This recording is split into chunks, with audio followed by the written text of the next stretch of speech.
Shalom, salam sejahtera di dalam kasih Tuhan kita Yesus Kristus. Kita bersyukur pada hari ini kita boleh kembali lagi menaikkan segala puji syukur kita kepada Tuhan atas karunia, atas rahmat yang sudah Tuhan berikan kepada kita semua. Kita berterima kasih karena Tuhan senantiasa beserta dengan kita. Dia tidak pernah meninggalkan kita dan Dia selalu senantiasa memberkati kita dalam segala keadaan kita. Puji nama Tuhan, Bapak Ibu Saudara yang dikasihi Tuhan.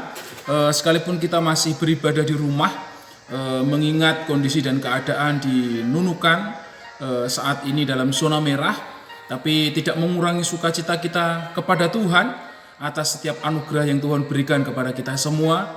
Karena kita percaya bahwa di balik setiap duka, Tuhan sudah menyediakan kepada kita semua sebuah kebaikan untuk kita nikmati bersama-sama. Puji nama Tuhan. Sebelum kita menerima berkat firman Tuhan, mari kita bersama untuk menundukkan kepala kita, untuk kita bersatu di dalam doa.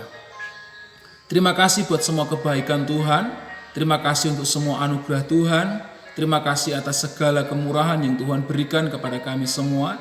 Hingga pada hari ini kami boleh kembali lagi memuji menyembah nama Tuhan, sekalipun kami masih terbatas ruang dan waktu untuk berjumpa. Tetapi kami percaya bahwa Engkau hadir di setiap rumah tangga kami, hadir di dalam setiap hati kami, sehingga sekalipun kami jauh di mata, tetapi firman-Mu berkata kami boleh dekat di hati, karena kami diikat oleh kuasa Roh Kudus, Roh Allah yang ada dalam kehidupan kami. Terima kasih Tuhan.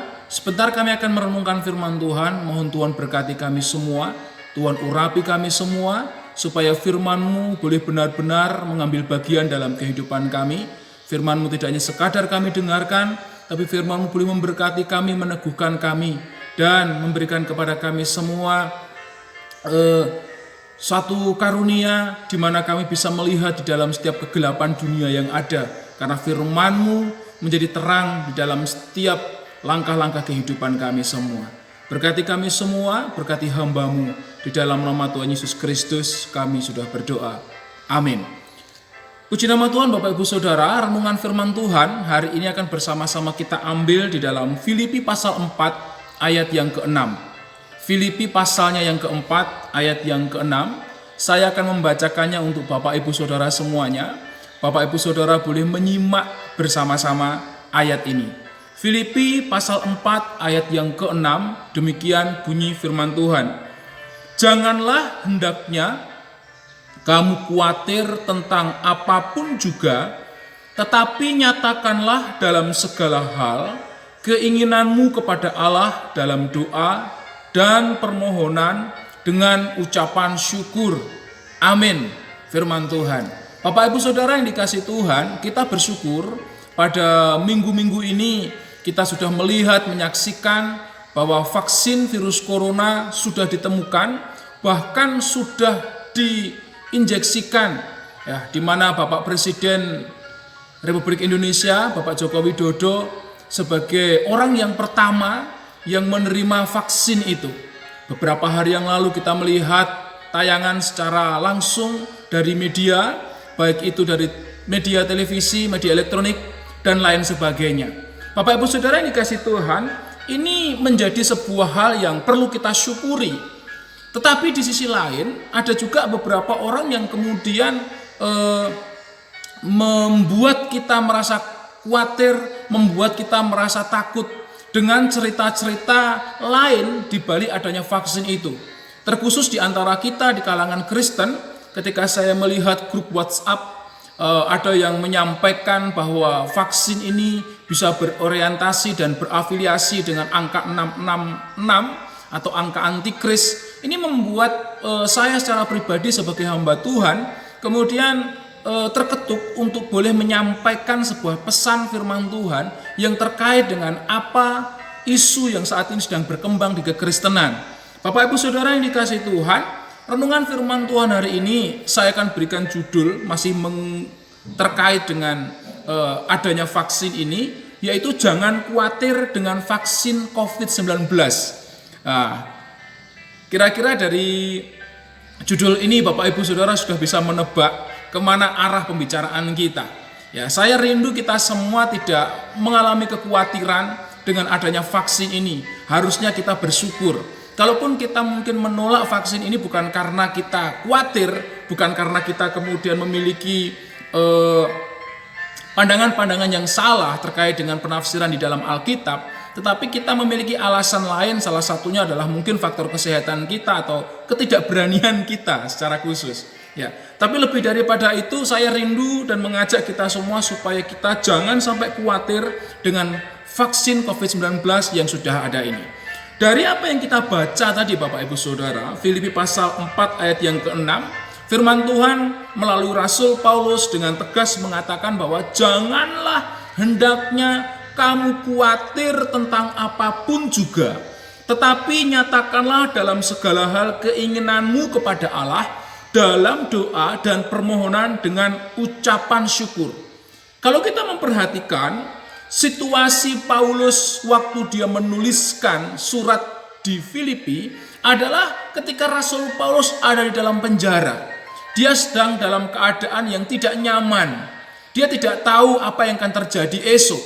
Tetapi dia percaya bahwa di dalam Tuhan dia tidak salah mempercayakan hidupnya. Dia menaruh pengharapannya hanya kepada Tuhan. Sehingga dia mengatakan di dalam ayat ini, Paulus mengatakan bahwa dia sedang bersaksi bahwa dia menang terhadap kekhawatiran. Sehingga dia kemudian menyampaikan kepada jemaat di Filipi supaya jemaat di Filipi tidak mengalami kekhawatiran. Bapak Ibu Saudara yang dikasihi Tuhan, Paulus mengajar yang sama dengan apa yang diajarkan oleh Tuhan Yesus. Kalau kita membandingkan dalam Matius pasal 6 ayat 25 sampai dengan yang ke-34, Tuhan Yesus di situ mengajar tentang bagaimana kita jangan khawatir. Ya, karena kenapa? Pemeliharaan Tuhan sempurna adanya. Nah, kata yang menarik di sini, Paulus memiliki sebuah pengalaman juga bagaimana ia menghadapi kekhawatiran. Karena kekhawatiran adalah hal yang manusiawi. Itu bisa datang kepada siapa saja, termasuk saudara dan saya. Kalau saat ini kita menghadapi COVID-19, kita berharap ada vaksin. Ketika kita melihat vaksin sudah ada, kemudian timbul kekhawatiran karena berita-berita hoax, berita-berita miring yang saat ini kita dengarkan, dan timbul kekhawatiran dalam hati kita, itu adalah hal yang manusiawi. Tetapi kita tidak boleh hidup di dalam kekhawatiran, karena Yesus Kristus akan menjamin kita semua, Bapak Ibu Saudara yang dikasihi Tuhan. Ya, Paulus pernah mengalami itu, tetapi dia tidak mau hidup di dalam kekhawatiran. Paulus menang menghadapi perasaan khawatir. Karena kenapa? Karena dia mempercayakan hidupnya kepada Tuhan. Ya, dalam ayat ini Paulus setuju jika khawatir itu sangat manusiawi. Tetapi di dalam Tuhan Yesus orang beriman harus menunjukkan hidup yang berpengharapan dan merdeka dari rasa khawatir. Bapak Ibu Saudara yang dikasihi Tuhan, Paulus menyebut penyebab kekhawatiran itu banyak hal. Di dalam ayat yang sudah kita baca tadi, Rasul Paulus menyebutkan bahwa apapun juga. Di dalam Perjanjian Baru Interlinear, Bapak Ibu Saudara, PBIK, kalau kita melihat kata apapun juga itu menggunakan bahasa Yunani yaitu meden merimnate. Ya, artinya tak satu pun hendaklah kamu mengkhawatirkan. Atau dengan kata lain, jangan ada satupun alasan yang membuat kamu khawatir. Karena khawatir adalah awal dari kekalahan kita. Dan khawatir itu sangat tidak berguna. Kita buka Lukas 12 ayat yang ke-25 Bapak Ibu Saudara. Di dalam Lukas pasal 12 ayat yang ke-25, ya, kalau kita memperhatikan firman Tuhan katakan di situ bahwa Lukas 12 ayat yang ke-25, siapakah di antara kamu yang karena kekhawatirannya dapat menambahkan sehasta pada jalan hidupnya? Ya, di sini kalau kita memperhatikan tidak ada satupun orang yang karena kekhawatirannya kemudian orang itu bisa menghasilkan sesuatu yang baik. Tapi jelas Alkitab mencatat bahwa kekhawatiran hanya akan bisa melumpuhkan kita. Bapak Ibu Saudara yang dikasihi Tuhan, kalau kita melihat kembali kepada firman Tuhan, apa sebenarnya khawatir ini sehingga Tuhan melarang kita untuk khawatir? Bapak Ibu Saudara, kata khawatir ya, ternyata di dalam bahasa Yunani menggunakan kata yaitu merimnao. Kata merimnao ini sama seperti yang tertulis dalam Lukas 12 ayat 25. Jadi apa yang disampaikan Tuhan Yesus ini sama dengan apa yang disampaikan oleh Rasul Paulus dalam Filipi pasal 4 ayat yang ke-6. Kata merimnao tadi itu artinya merasa khawatir, ya. Kemudian memusatkan perhatian, ya, atau memperhatikan. Nah, kata khawatir ini ternyata berbeda dengan kata ragu-ragu. Kata ragu-ragu tidak menggunakan kata merimnao, tetapi kata ragu-ragu menggunakan kata distaso, artinya bimbang atau merasa ragu. Seperti tertulis dalam Matius 14 ayat 31 dan Matius 28 ayat yang ke-17. Kata yang menarik lagi yang hampir sama dengan kata khawatir yaitu kata takut atau pabeo. Kemudian ada juga kata cemas atau meteorizomai. Ya, ditulis dalam Lukas pasal 12 ayat 29. Tetapi kata kecemasan itu juga menggunakan kata yang berbeda lagi, yaitu menggunakan kata suneke atau noke, ya, artinya takut atau cemas. Di dalam Lukas pasal 21 ayat 25 dan 2 Korintus 2 ayat 4. Hal ini perlu saya sampaikan kenapa? Karena kita akan melihat bahwa khawatir itu berbeda dengan ragu-ragu. Jadi perasaan khawatir itu berbeda dengan perasaan ragu-ragu. Orang yang khawatir itu akan atau kekhawatiran tadi itu akan menyebabkan ketakutan, menyebabkan kecemasan dan rasa cemas. Sementara keraguan-raguan ini bisa saja berdampak positif, ya, bisa saja berdampak positif. Karena ragu-ragu atau bimbang akan menimbulkan banyak pertanyaan untuk menumbuhkan atau menemukan solusi atau jawaban dari setiap keraguan-raguan yang bisa saja berdampak positif bagi kita, ya, di mana kita melihat banyak sekali keraguan menghasilkan banyak penemuan, tetapi kekhawatiran tidak akan menambahkan sejengkal saja kemajuan bagi kita. Oleh karena itu tidak ada untungnya kita khawatir, tidak ada untungnya kita mengalami kecemasan, tidak ada untungnya kita mengalami ketakutan. Kita harus merdeka dari kekhawatiran. Adanya vaksin ini harus membuat kita bersyukur, bukan tambah khawatir, Bapak Ibu Saudara. Tapi kalau ragu-ragu, boleh-boleh saja. Supaya apa? Supaya kita bisa menghasilkan pertanyaan-pertanyaan yang baik, sehingga kemudian kita bisa menemukan solusi yang mungkin bisa saja lebih baik, Bapak Ibu Saudara. Ya Bapak Saudara yang dikasihi Tuhan, karena itu ragu itu boleh, tetapi khawatir itu jangan, ya. Puji nama Tuhan Bapak Ibu Saudara. Dari ayat ini kita bisa melihat bagaimana firman Tuhan melalui Rasul Paulus mengajarkan saudara dan saya untuk merdeka dari rasa khawatir. Ya, ada satu hal yang menarik bagaimana Rasul Paulus mengajarkan saudara dan saya untuk merdeka dari rasa khawatir. Yaitu kalau kita memperhatikan tadi firman Tuhan mengajak kita supaya apa? Janganlah hendaknya kamu khawatir tentang apapun juga, tetapi nyatakanlah dalam segala hal keinginanmu kepada Allah. Menyatakan dalam segala hal keinginan kita kepada Allah. Kata menyatakan ini sebuah kalimat aktif atau kata aktif. Tetapi kalau kita melihat dari bahasa aslinya, kata menyatakan itu ternyata sifatnya pasif. Karena kenapa? Sebenarnya sebelum kita menyatakan sesuatu, Tuhan sudah tahu apa yang akan kita nyatakan. Oleh karena itu kata gnori gesto yang bersifat pasif ini atau diberitahukan, sehingga kalau kita menyatakan sesuatu, ini adalah sesuatu pemberitahuan terlebih dahulu daripada Tuhan. Sehingga kalau kita mengambil kalimat aktifnya, kita memberitahukan kepada Allah yang Maha Tahu. Sehingga Tuhan yang Maha Tahu itu sudah menyediakan setiap jawaban kepada kita. Karena setiap kesulitan demi kesulitan di dalam Tuhan, Tuhan memberikan itu satu paket dengan jawabannya. Karena itu setiap kita semua harus dengan sungguh-sungguh untuk apa? Untuk menyatakan segala sesuatunya kepada Allah. Nah, apa saja yang kita nyatakan? Segala hal. Kata segala hal atau panti itu artinya segala sesuatu.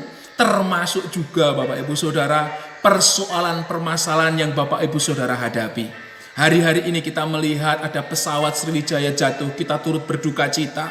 Ya, kita bisa menyatakan di dalam doa supaya kita boleh menolong setiap keluarga yang ditinggalkan. Atau mungkin kita bisa berdoa supaya Tuhan memberikan keselamatan kepada mereka semua. Ya. Kita bisa berdoa kepada Tuhan menyatakan segala sesuatu. Di Sulawesi Barat terjadi gempa. Kemudian saat-saat ini kita melihat di Kalimantan Selatan terjadi kebanjiran. Kita bisa menyatakan segala sesuatu itu kepada Tuhan. Untuk apa? Untuk kita meminta pertolongan Tuhan. Termasuk juga dengan COVID-19 ini, ditemukannya vaksin ini adalah segala sesuatu juga yang Tuhan izinkan ada di tengah-tengah kita. Dan saudara dan saya boleh meminta kepada Tuhan untuk Tuhan membukakan kepada kita semua pengertian, hikmat untuk kita menerima itu. Atau kita bisa meminta kepada Tuhan supaya Tuhan menolong kita semua. Nah, Bapak Ibu Saudara yang dikasih Tuhan, kata segala sesuatu kemudian disertai dengan kata keinginanmu. Kata keinginan di sini kalau kita memperhatikan di ayat yang lain menggunakan kata epitumea. Tetapi kata keinginan di dalam Filipi ini tidak menggunakan kata epitumea, tetapi menggunakan kata aitemata. Kata aitemata bukan epitumia dalam arti keinginan yang kemudian berbuah kepada dosa, tetapi kata aitemata itu artinya permintaan-permintaanmu, yaitu permintaan-permintaan yang logis, permintaan-permintaan yang masuk akal, permintaan-permintaan yang tidak bertentangan dengan hukum, permintaan-permintaan yang sesuai dengan firman Allah. Itu kita nyatakan kepada Allah, prostonteon.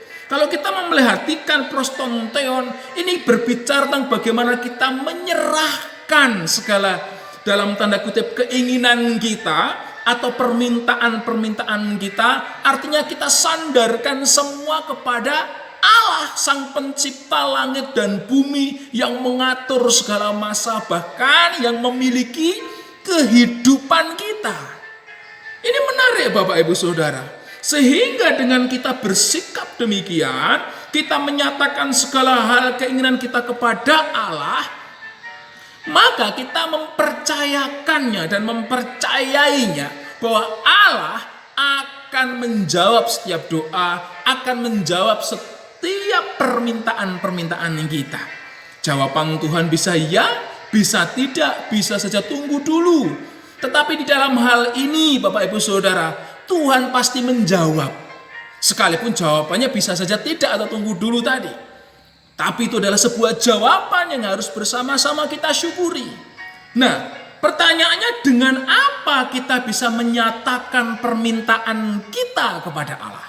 Nah, Rasul Paulus dalam surat Filipi pasal 4 ayat yang ke-6 ini mengatakan kepada kita, janganlah hendaknya kamu khawatir tentang apapun juga, tetapi nyatakanlah dalam segala hal keinginanmu atau permintaanmu kepada Allah.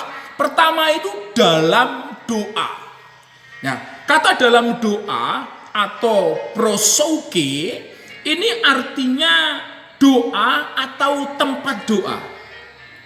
Kalau kita melihat di dalam perjanjian lama, tempat doa itu menjadi hal yang penting di dalam agama Yahudi maupun sebelum ada agama Yahudi. Ya. Tuhan pernah memerintahkan Musa untuk membangun bait Allah, membangun tabernakel. Ya, kemudian hal itu bisa diwujudkan pada zaman Raja Salomo. Bapak Ibu Saudara yang dikasihi Tuhan, tempat menjadi hal yang penting.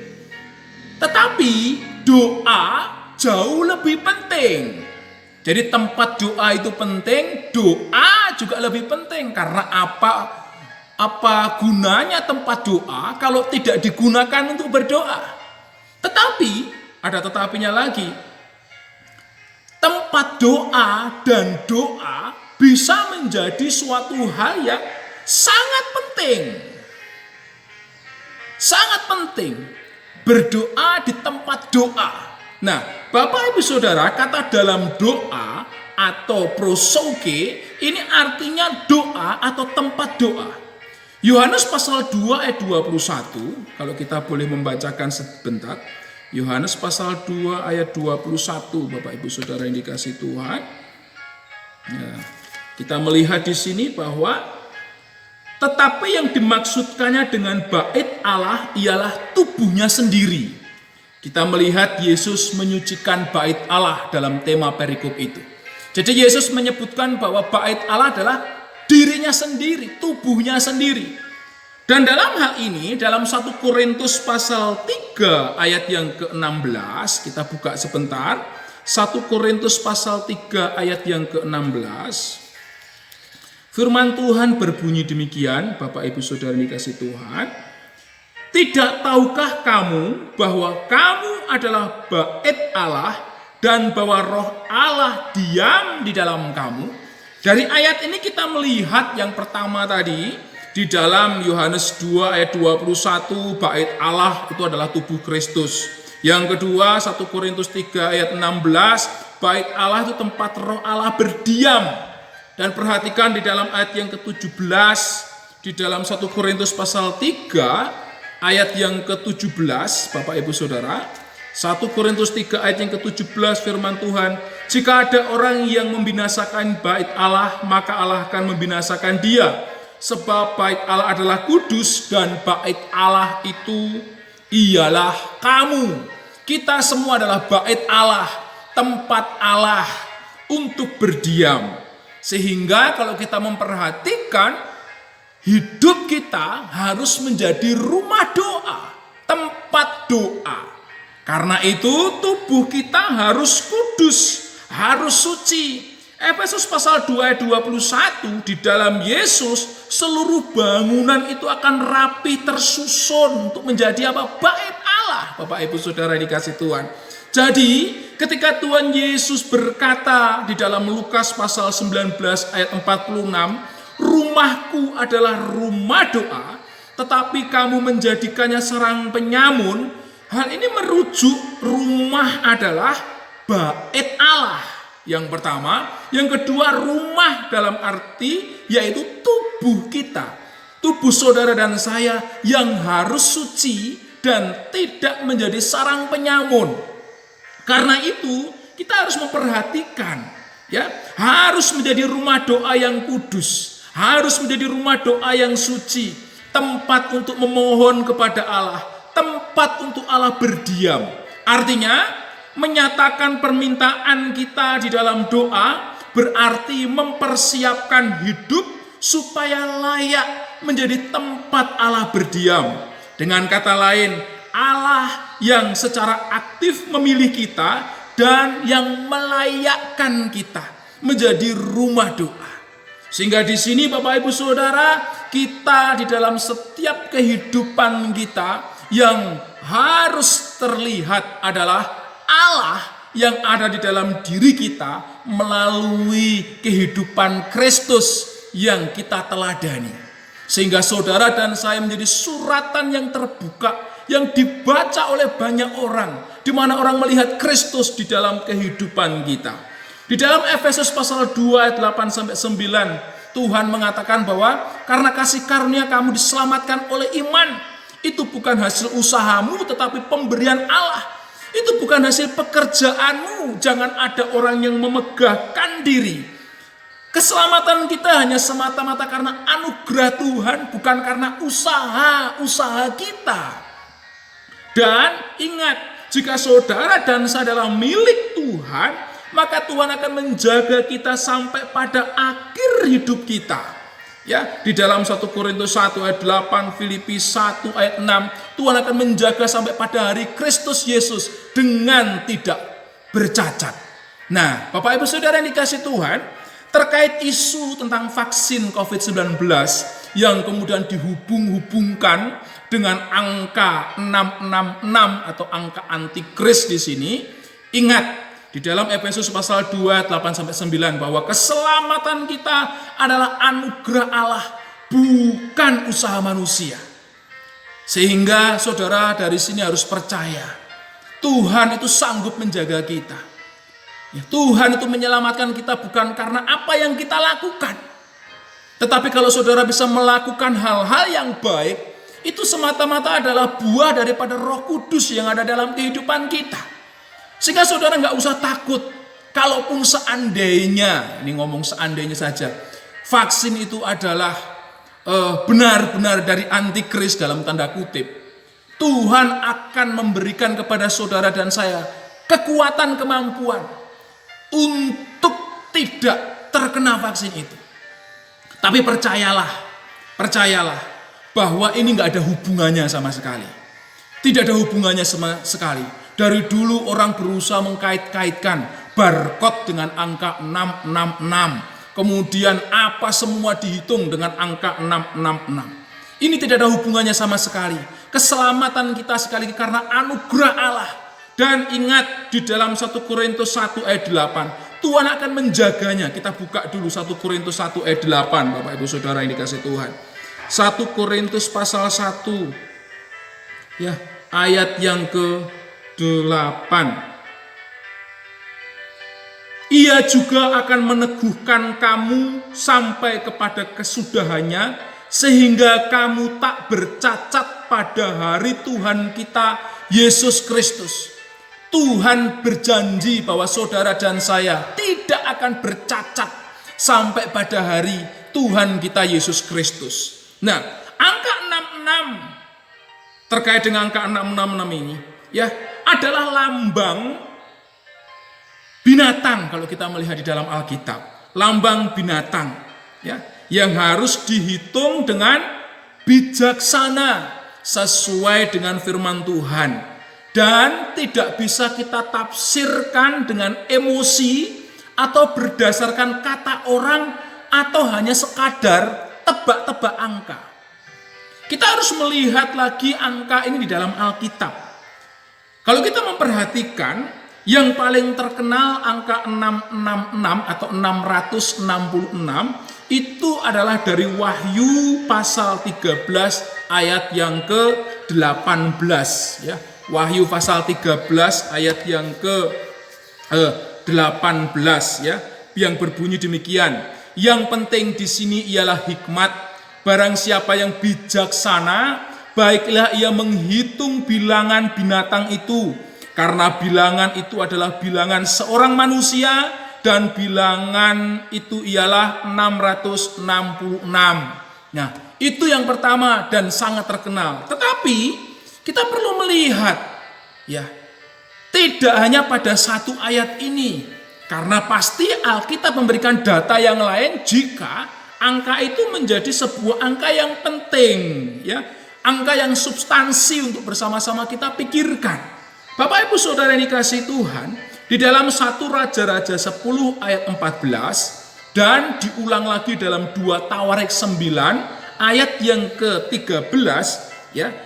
Ternyata angka 666 ini menunjukkan kepada jumlah emas yang dibawa kepada Salomo, raja yang berhikmat itu dalam 1 tahun. Dalam 1 tahun Salomo mendapatkan upeti atau persembahan emas sebanyak 666 talenta. Kalau kita melihat di dalam kamus Alkitab, 1 talenta sama dengan 34 kilogram. Ya, dalam 1 tahun dia mendapatkan berapa? Ya, kalau kita perhatikan di sini ada 22.644 kilogram emas. Ya, ini menarik Bapak Ibu Saudara.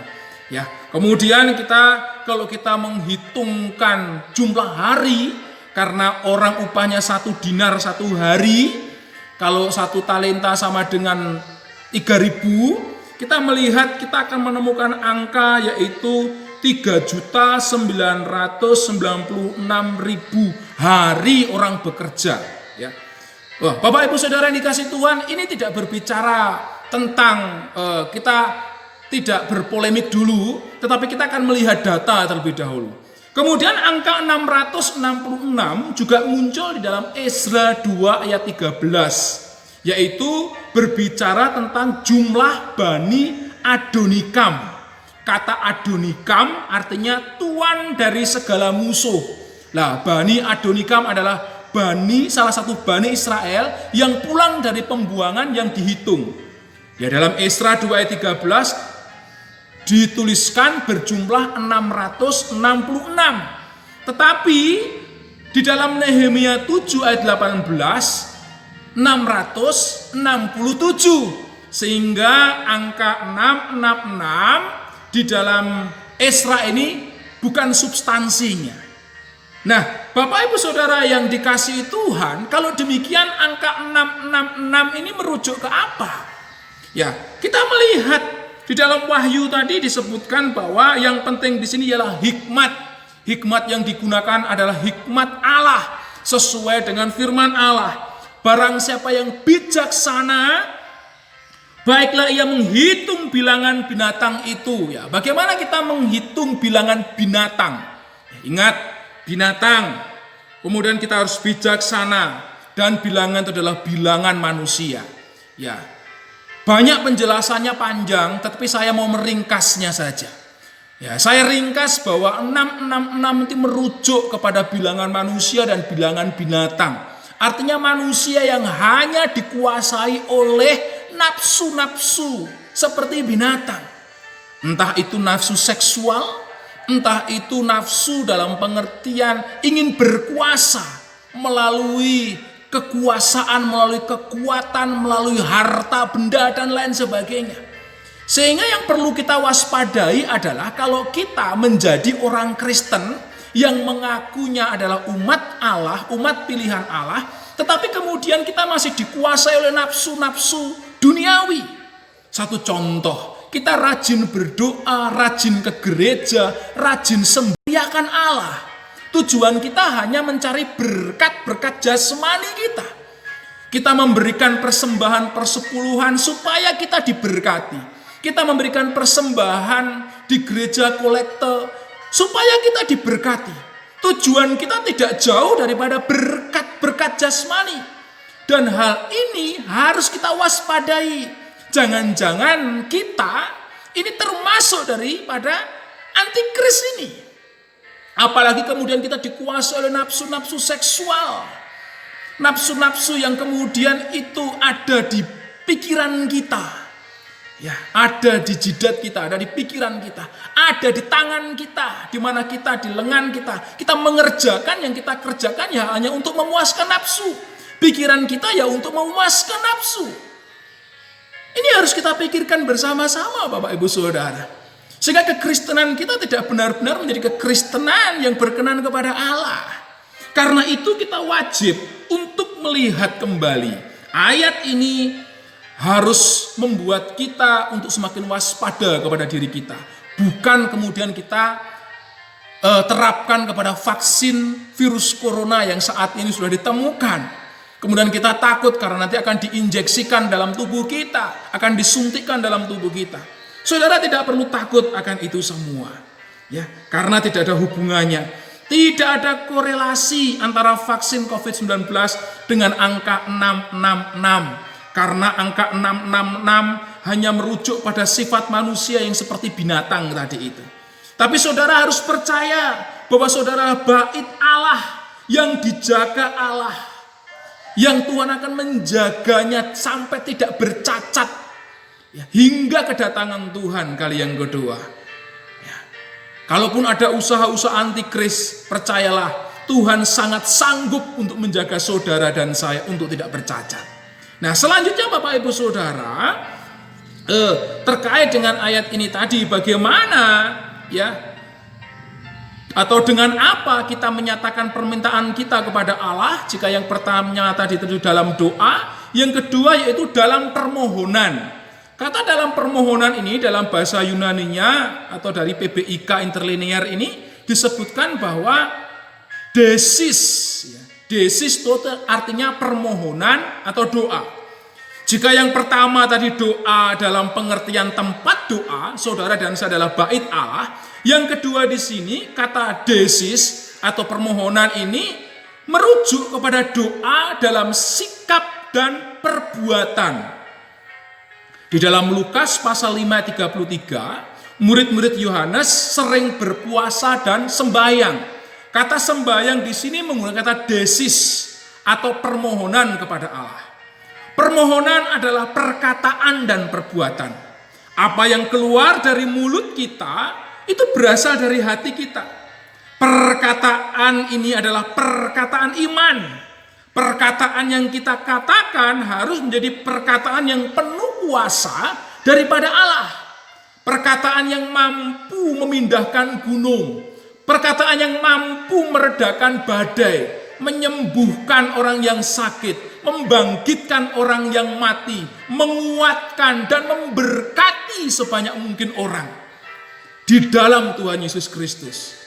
Orang yang memperkatakan doa adalah orang yang dipenuhi Roh Allah untuk memperkatakan perkataan-perkataan yang benar sesuai dengan firman Allah, yang penuh dengan kuasa, yang mengalahkan segala kekhawatiran, termasuk khawatir dalam menerima vaksin virus COVID-19 ini. Ya. Ini perlu untuk bersama-sama kita perhatikan. Dan yang terakhir, dengan apa ya saudara dan saya bisa menyatakan permintaan kita kepada Allah? Tadi itu dengan doa, kemudian dengan permohonan, dan yang ketiga yang terakhir yaitu dengan ucapan syukur atau eukaristias atau ucapan terima kasih. Dari ayat ini kita melihat dan diingatkan kembali bila khawatir sering datang dan sering menakuti kita karena kita tidak tahu bersyukur atau berterima kasih. Ingat, kekhawatiran sering datang menakut-nakuti kita karena kita tidak tahu bersyukur atau tidak tahu berterima kasih. Datang virus, kita mengeluh. Antivirusnya datang atau vaksinnya datang, kita mengeluh lagi. Hidup kita tidak dipenuhi dengan ucapan syukur, sehingga ketakutan-ketakutan itu saja yang terus terpelihara di dalam hidup kita. Orang yang tahu bersyukur atau berterima kasih akan mampu melihat sisi baik dari penderitaan atau kesulitan. Sebaliknya, orang yang tidak tahu bersyukur atau berterima kasih akan selalu melihat sisi buruk dari sesuatu yang baik. Orang yang tahu bersyukur atau berterima kasih akan mampu melihat peluang dalam setiap tantangan. Sebaliknya, orang yang tidak tahu bersyukur atau berterima kasih akan selalu melihat hambatan di tengah segala peluang yang ada. Orang yang bersyukur, orang yang tahu berterima kasih, mampu menciptakan ketenangan di dalam hatinya. Namun sebaliknya, orang yang tidak tahu bersyukur atau tidak tahu berterima kasih, maka dia akan memiliki kekhawatiran di dalam setiap berkat yang dia terima. Karena itu, ucapkanlah syukur dalam segala hal. Buang rasa khawatir kita dengan saudara dan saya terus bersyukur kepada Allah. Kesimpulannya, jangan khawatir dengan vaksin COVID-19 karena Tuhan berkuasa menjaga kita. Kalau saudara mau disuntik silahkan, yang tidak mau disuntik tidak usah kemudian saudara menakut-nakuti yang lain, berbicara yang negatif. Ya, sudah cukup kalau saudara takut disuntik ya diam-diam saja. Karena tidak ada hubungannya itu dengan antikris dan lain sebagainya. Yang kedua, jadikanlah tubuh kita sebagai rumah doa. Yang ketiga, teruslah ya kita menyatakan permohonan kita di dalam doa kepada Allah. Dan yang terakhir, bersyukurlah dalam segala hal. Ya. Bagi yang masih takut untuk menerima vaksin, jadikan hidupmu sebagai rumah doa. Tetap memohon kepada Tuhan. Dan tetaplah bersyukur dalam segala hal. Tuhan Yesus memberkati kita sekalian. Kita tundukkan kepala kita, kita berdoa. Hamba-Mu berdoa untuk umat-Mu, supaya Tuhan memberikan kemenangan dari ketakutan, kemenangan dari kekhawatiran. Segala macam kekhawatiran yang dirasakan umat-Mu, hamba-Mu berdoa di dalam nama Tuhan Yesus Kristus. Tuhan memberikan kepada umat-Mu kemenangan itu. Di dalam nama Tuhan Yesus Kristus. Jadikan firman-Mu ini berkat bagi kehidupan umat-Mu untuk mereka boleh mengambil keputusan di tengah keadaan yang saat ini sedang pandemi. Tuhan berkati umat-Mu dengan keberanian untuk terus bersyukur kepada Allah, membuang segala ketakutan dan kekhawatiran, dan mereka tetap bergantung kepada Tuhan dalam segala keadaan. Di dalam nama Tuhan Yesus Kristus, Tuhan berkati umat-Mu, Tuhan sertai umat-Mu. Ini doa hamba-Mu, kami sudah